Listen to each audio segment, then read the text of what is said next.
ہاں، تو میں داؤد خیل، کالا باغ اور کمر مشانی کے علاقے دیکھنے جا رہا تھا۔ میری ٹرین نے ماڑی انڈس پہنچ کر دم توڑ دیا کیونکہ وہ اس کا آخری اسٹیشن تھا۔ میں ٹرین سے اترا۔ آگے آگے میرا تھیلا اٹھائے ہوئے میرا نوجوان میزبان تھا، جس کے گھر مجھے آج کی رات گزارنی تھی اور جس کا گھر کمر مشانی میں تھا۔ دریائے سندھ کے کنارے ماڑی انڈس کے لوگوں کی آمدنی کا شاید سب سے بڑا ذریعہ یہی آتی جاتی ریل گاڑیاں ہیں۔ گاڑی سے اترنے والے مسافر قلیوں سے مال اسباب اٹھواتے ہیں، سامنے کے ہوٹلوں میں کھانا کھاتے ہیں اور ریلوے لائن کے کنارے کنارے کھڑی سوزوکی ویگنوں میں سوار ہو کر اپنے اپنے ٹھکانوں کو جاتے ہیں۔ ویگن والے ایک ایک مسافر کا دامن اور آستینیں پکڑ کر اپنی اپنی گاڑیوں کی طرف کھینچ رہے تھے۔ ہم بھی اس گاڑی میں بیٹھ گئے جو ہمیں اگلے شہر لے جاتی، جہاں سے ہمیں قمر مشانی کی بس ملتی۔ ہماری ویگن چلی اور دریائے سندھ پر بنے ہوئے انگریزوں کے زمانے کے آہنی پل پر چلنے لگی۔ پل پر سڑک نہیں تھی، تختے بچھے تھے۔ ویگن کے پہیے کے نیچے آنے والے ایک ایک تختے نے شور مچا مچا کر اپنے ہونے کی گواہی دی۔ اچانک نگاہ دریا کے پار گئی تو دریا کے کنارے چراغاں نظر آیا۔ نیچے دریا تھا، اس کے ساحل پر شاید پہاڑیاں تھیں اور ان پہاڑیوں پر غالباً قندیلیں روشن تھیں، اوپر تلے آگے پیچھے جیسے دیے چن دیے گئے ہوں، اور پھر ایک ایک روشنی نیچے دریا میں سایہ بن کر لہرا رہی تھی۔ دریائے سندھ کے ساحل کی رات کہیں بھی اتنی دلکش نہ تھی۔ میں نے اپنے میزبان سے پوچھا، اس جھلملاتی ہوئی بستی کا کیا نام ہے؟ اس نے جواب دیا، کالا باغ۔ میں سہم کر رہ گیا۔ جس کالا باغ کے مقدر میں جاگیردارانہ نظام کے سارے مظالم لکھ دیے گئے ہوں، وہ رات کے اندھیرے میں آنکھوں کو اتنا دھوکہ دے سکتا ہے؟ میں یہ سوچ کر حیران تھا۔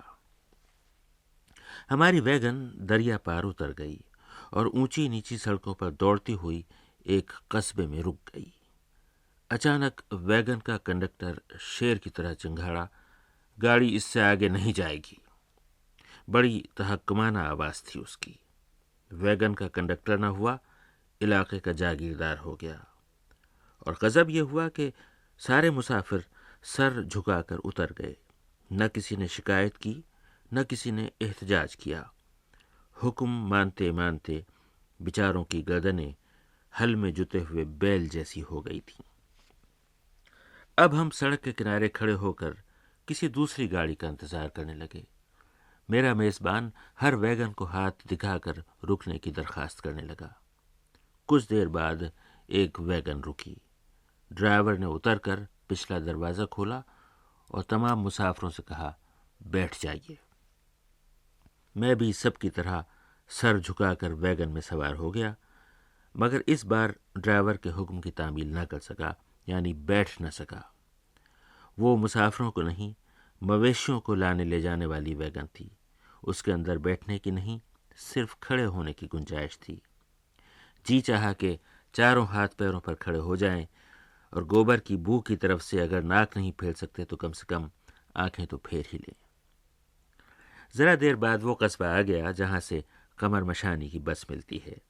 ویگن کے ڈرائیور صاحب نے ہمیں اتار دیا۔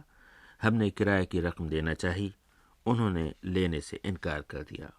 بے شک ویگن مویشیوں کی تھی، مگر ڈرائیور اتفاق سے انسان نکلا۔ اب ہم جس بستی میں اترے وہ بارونق تھی، روشنی بھی تھی، چائے خانے بھی تھے، ان میں گرام فون ریکارڈ بھی بج رہے تھے۔ ہم خوش تھے کہ ذرا دیر بعد قمر مشانی پہنچیں گے، وہ اس سے بھی بڑا قصبہ ہوگا، وہاں اس سے بھی زیادہ رونق اور اس سے بھی زیادہ روشنی ہوگی۔ اور ہمارا انتظار ابھی طول کھینچنے ہی والا تھا کہ بس آ گئی، اچھی خاصی چمکدار، طاقتور اور مضبوط بس۔ ہم اس میں بیٹھے اور ابھی میزبان سے میری یہ بحث چل رہی تھی کہ کرائے کی رقم کون دے گا کہ اچانک بس نے غوطہ کھایا اور ایک سوکھے دریا کی تہ میں اتر گئی۔ غضب ہو گیا۔ دریا کی تہ میں بچھی ہوئی ساری کی ساری ریت اڑی اور کھڑکیوں کے راستے بس کے اندر اور ناک کے راستے پھیپڑوں کے اندر سما گئی۔ یوں لگا کہ ہم مر جائیں گے، اور اس جاں کنی کے عالم میں باہر کی ہلکی ہلکی روشنی میں ہم صرف اتنا دیکھ پائے کہ سوکھے دریا میں آدھا اور ادھورا پل بنا ہوا ہے جس کے چند ستون کھڑے ہوئے ہیں اور سیمنٹ کی شہتیریں پل کے اوپر نہیں دریا کی تہ میں بچھی اپنے ادھورے پن کا نوحہ پڑ رہی ہیں۔ تھوڑی دیر بعد ہماری بینائی نے ہمارا ساتھ چھوڑ دیا، نظر آنا بند ہو گیا۔ ہم اپنے میزبان سے کہنے ہی والے تھے کہ ہمارے بعد ہمارے بال بچوں کا خیال رکھے کہ وہ ہم سے پہلے بول اٹھا، سر آپ کے چشمے پر گرد بیٹھ گئی ہے، اسے صاف کر لیجئے۔ سوکھے دریا کے پار اتر کر ہم نے ادھورے پل کے ٹھیکیدار کے حق میں دعائے خیر کی، اپنے چشمے کے شیشے صاف کیے اور دوبارہ دیکھنا چاہا، مگر آنکھوں کے آگے اندھیرا ناچ رہا تھا۔ ہم نے میزبان سے کہا، ہمیں کچھ نظر نہیں آ رہا ہے۔ اس نے کہا، گھبرائیے نہیں، باہر اندھیرا بہت ہے۔ یہ بات سن کر ہم نے ابھی صبر کیا ہی تھا کہ قمر مشانی کا محلہ تانی خیل آ گیا۔ بس رک گئی اور ہم دونوں اتر گئے۔ پھر بس روانہ ہو گئی۔ کچھ دیر تک اس کی پچھلی سرخ روشنیاں نظر آتی رہیں، پھر وہ بھی اوجھل ہو گئیں اور گھٹا ٹوپ اندھیرے میں مجھے خود اپنی آواز صاف سنائی دی، میں کہاں ہوں؟ جواب ملا، قمر مشانی میں۔ میں نے پوچھا، تمہارا گھر کہاں ہے؟ اس نے کہا، وہ سامنے، اور جب تک میں نے اس کی انگشت شہادت ٹٹول نہیں لی وہ سامنے کا مطلب سمجھ میں نہیں آیا۔ اب میں نوجوان میزبان کا ہاتھ پکڑ کر چلا تو اماں بہت یاد آئیں۔ وہ بھی بچپن میں اسی طرح ہاتھ پکڑ کر چلاتی جاتی تھیں اور کہتی جاتی تھیں، میوں میوں سندل کی پیوں۔ آخر گھر آ گیا۔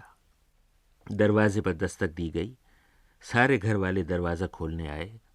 میرے میزبان نے فخریہ اعلان کیا، ذرا سوچو میرے ساتھ کون صاحب آئے ہیں۔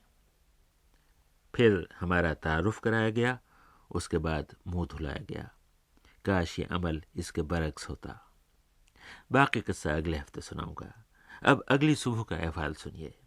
دن کے اجالے میں باہر جھانک کر دیکھا تو قمر مشانی واقعی اچھا خاصا بڑا شہر نکلا۔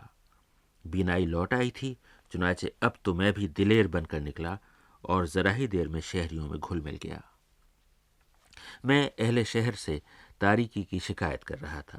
وہ کہنے لگے کہ اس سے زیادہ بھیانک تاریکی جہالت اور کم علمی کی ہے۔ ساری دنیا آگے نکلی جا رہی ہے، مگر میاں والی کی تحصیل عیسیٰ خیل کا یہ سارا علاقہ جہل کے اندھیرے میں ڈوبا ہوا ہے۔ میں نے پوچھا، کیا جاگیرداروں نے دبا رکھا ہے لوگوں کو؟ جواب ملا، جی نہیں، یہاں پیروں فقیروں کا زور ہے۔ دو چار کو چھوڑ کر سارے پیر ان پڑھ لوگوں کی گردنوں پر سوار ہیں اور ان کا خون چوس رہے ہیں۔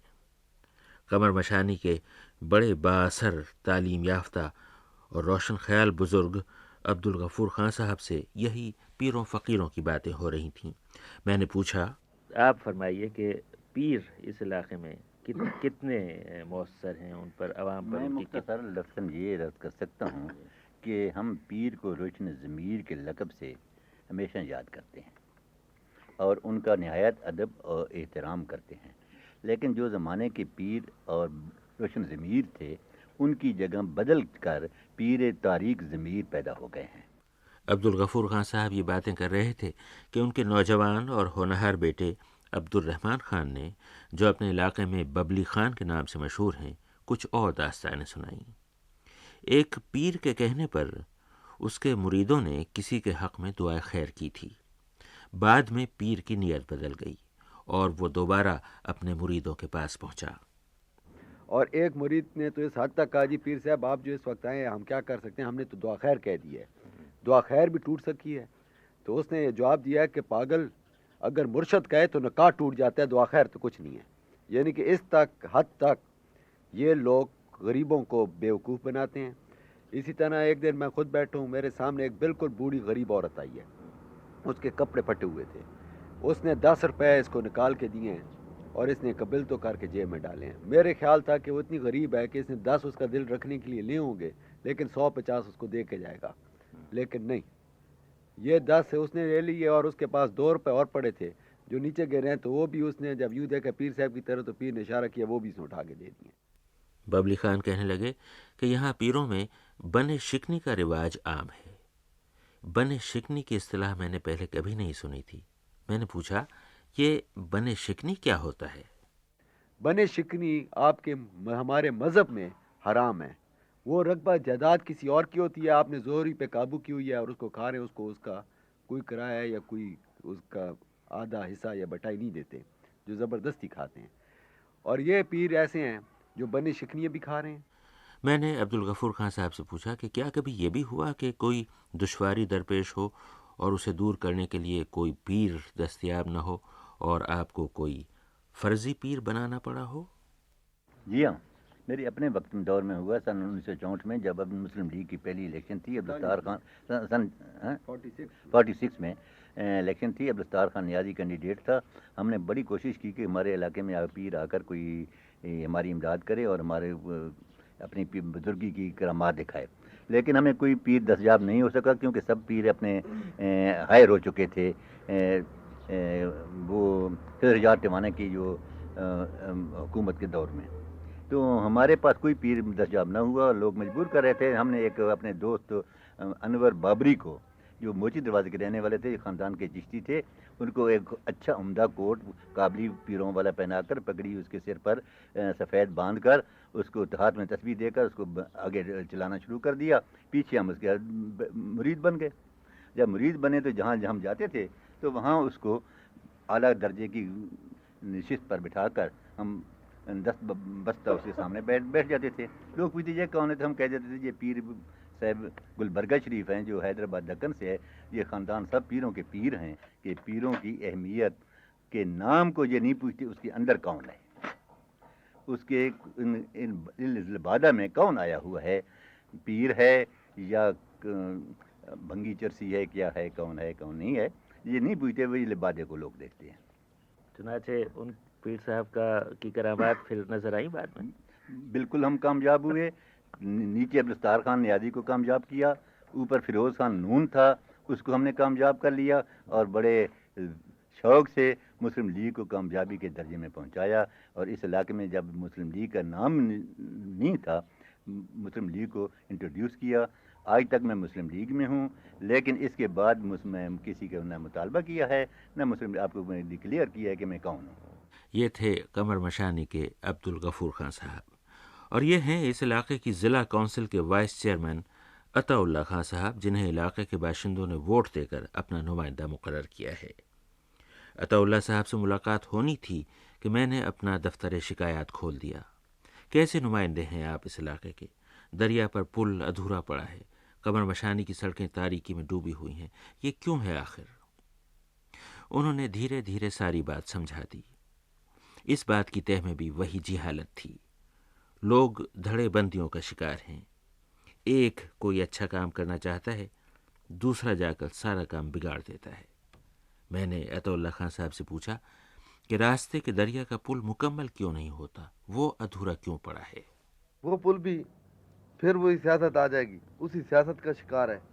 جو اس کا کنٹریکٹر ہے, انہوں نے اس پل پر کام کیا تو اس کمپنی سے یہ کام نہیں ہو سکتا تھا, کیونکہ نیچے پتھر ہیں بہت بڑے بڑے, اور وہ کمپنی اتنی بڑی کمپنی نہیں ہے کہ وہ ان کو توڑ سکے اور ان کو جو پلر ہیں ان کو لور کر سکے. تو انہوں نے کیا کیا, پلر لور کرنے کی بجائے انہوں نے وہ بیم بنوانے شروع کر دیے, اور کچھ جو ہوتا ہے بل وغیرہ منظور کرا کے وصول کر لیا.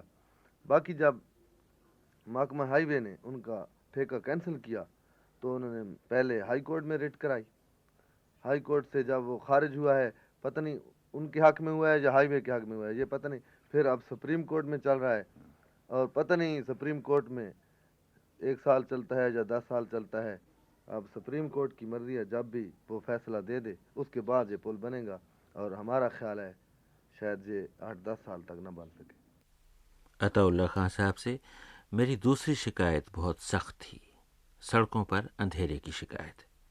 میں نے گزشتہ رات کا سارا قصہ سنایا اور کہا کہ حیرت ہے, ترقی کے اس دور میں آپ کے شہر پر گھٹا ٹوپ اندھیرا چھایا ہوا تھا, آپ سڑکوں پر روشنیاں کیوں نہیں لگواتے؟ میں نے بھی ان کا جواب سنا, آپ بھی سنیے. میں نے پچھلے دنوں اپنے اسی تانی خیل کے لیے بجلی منظور کرائی تھی. چیف انجینئر جو فیصل آباد میں بیٹھتا ہے, ایریا الیکٹرسٹی بورڈ کا چیئرمین ہوتا ہے, تو جب وہ منظور ہو گئی تو ہمارے ساتھیوں نے یا ہمارے سیاستدانوں نے بجائے اس کو وہ خوشی سے منظور کرتے یا وہ خوش ہوتے تو انہوں نے کوشش شروع کر دی کہ یہ نہ ہو.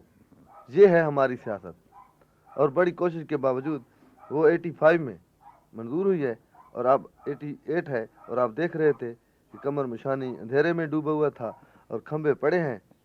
ان کھمبوں کو لگانے جب وہ لگانے آتے ہیں تو وہ ہمارے جو سیاستدان ہیں وہ چلے جاتے ہیں جی کچھ دن کے لیے آرام کر جائیں تاکہ جو ہمارے نمبر ہیں وہ بن جائیں.